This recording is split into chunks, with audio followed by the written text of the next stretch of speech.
percentage and its application. இதுல இருந்து example 20 பார்க்கலாம். Example 20 பாருங்க. Sanjay buys packets of pen containing 12 pens in a packet. So Sanjay அப்படினு சொல்லி வந்திருக்காரு. அவர் என்ன பண்றாரு அப்படினா ஒரு packet of pens வாங்குறாரு.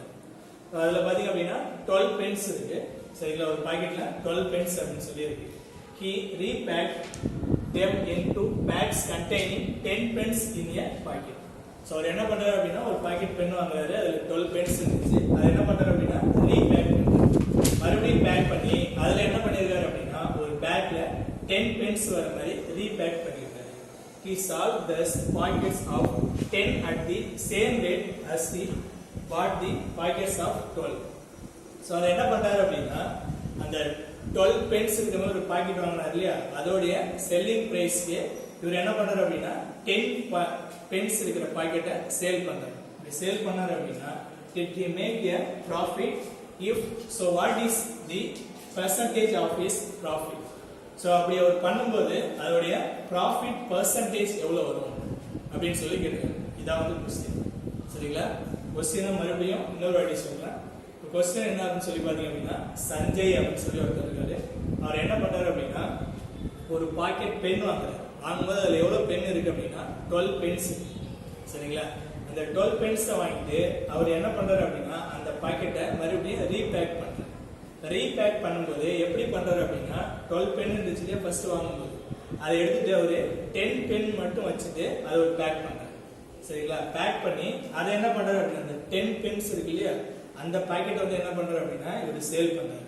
எப்படி சேல் பண்றாரு அப்படினா அந்த 12 pens இருக்கும்போது எவ்வளவு அமௌண்ட் வாங்குறாரோ அந்த அமௌண்ட்டுக்கு 10 pens உள்ள பேக்கை சேல் பண்றாரு.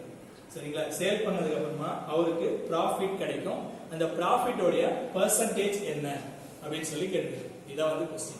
சரியா, இந்த क्वेश्चन நம்ம எப்படி ஆன்சர் பண்ண போறோம் அப்படின்னா நமக்கு ஒரு பென்னோட காஸ்ட் என்ன அப்படின்னு நமக்கு தெரியாதனால நம்மளே என்ன பண்ணிக்கிறோம் அப்படின்னா அஸ்யூம் பண்ணிக்கிறோம். என்ன அஸ்யூம் பண்றோம் அப்படின்னா 1 பென்னோட காஸ்ட் 1 ரூபி அப்படின்னு சொல்லி அஸ்யூம் பண்ணிட்டு அதுல இருந்து ப்ராஃபிட் பெர்சன்டேஜ் எவ்வளவு வரும் அப்படிங்கறத நம்ம கண்டுபிடிக்கலாம். Solution: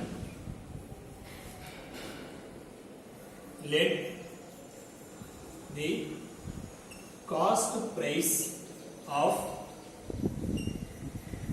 1 pen be ₹1. என்ன எடுத்துக்கிறோம் அப்படின்னா 1 பென்னோட காஸ்ட் பிரைஸ் அப்படிங்கிறது 1 rupees அப்படின்னு சொல்லி எடுத்துக்கிட்டு then cost price of a pocket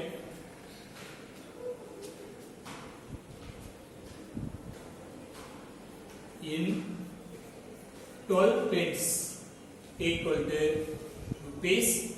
₹12. So அடுத்து என்ன சொல்றோம் அப்படின்னா 12 pence இருக்கிற மாதிரி பாக்கெட் இருந்துச்சு அப்படின்னா அதோடைய காஸ்ட் அப்படிங்கிறது காஸ்ட் பிரைஸ் அப்படிங்கிறது 12 rupees அப்படின்னு சொல்லி எடுக்கிறோம். சரிங்களா, 12 rupees இருக்கு. நெக்ஸ்ட் என்ன பண்ண போறோம் அப்படின்னா cost price of 10 pence in new packets equal to ₹10. So மறுபடியும் அவர் ரீபேக் பண்றாரு இல்லையா, ரீபேக் பண்ணும்போது ஒரு பாக்கெட்ல 10 pence தான் இருக்கும். ஸோ 10 pence இருந்துச்சு அப்படின்னா அதோடைய காஸ்ட் பிரைஸ் நம்ம எவ்வளவு எடுத்துருக்கோம் அப்படின்னா ஒரு பென்னோட காஸ்ட் பிரைஸ் அப்படிங்கிறது 1 ரூபி. ஸோ 10 pence இருந்துச்சு அப்படின்னா அதோடைய காஸ்ட் பிரைஸ் அப்படிங்கிறது 10 rupees வரும். Next selling price of 10 pence in new packets. So the 10 pen இருக்கிற மாதிரி ஒரு பாக்கெட் இருக்கு இல்லையா, அதோடைய செல்லிங் பிரைஸ் எவ்வளவுன்னு சொல்லிப்பாரு. அவர் என்ன பண்றாரு அப்படின்னா 12 pence இருக்கும்போது எவ்வளவு அமௌண்ட் வாங்கினாரோ அதே தான் என்ன பண்றாரு அப்படின்னா 10 pence உள்ள பாக்கெட்டை சேல் பண்றாரு. ஸோ அதை நம்ம என்ன எடுத்துக்கலாம் அப்படின்னா 12 rupees அப்படின்னு சொல்லி எடுத்துக்கலாம். ஸோ 12 pence இருந்துச்சு அப்படின்னா 12 rupees தான் அவர் சேல் பண்ணிருப்பாரு இல்லையா. இப்போ இங்கேயும் பார்த்தோம் அப்படின்னா 10 pence அவர் 12 rupeesக்கு சேல் பண்ணிருக்காரு.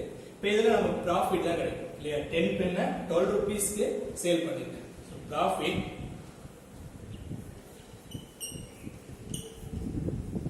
equal to எவ்வளவு அமௌண்ட் கிடைக்கும் அப்படின்னா 12 minus 10 12 ல இருந்து 10 மைனஸ் பண்ணுங்க மைனஸ் பண்ணீங்க அப்படின்னா 2 rupees அப்படிங்கிறது profit கிடைக்கும் சோ profit வச்சுக்கிட்டு profit percentage நம்ம கண்டுபிடிக்கலாம் profit percentage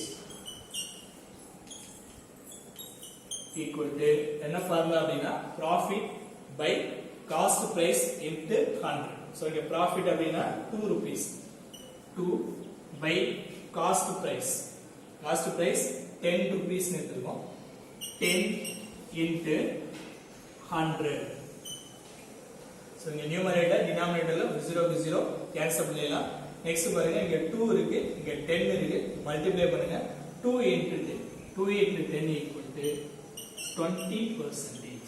So profit அப்படிங்கிறது 20% உங்களுக்கு கிடைக்குது. Profit percentage 20%.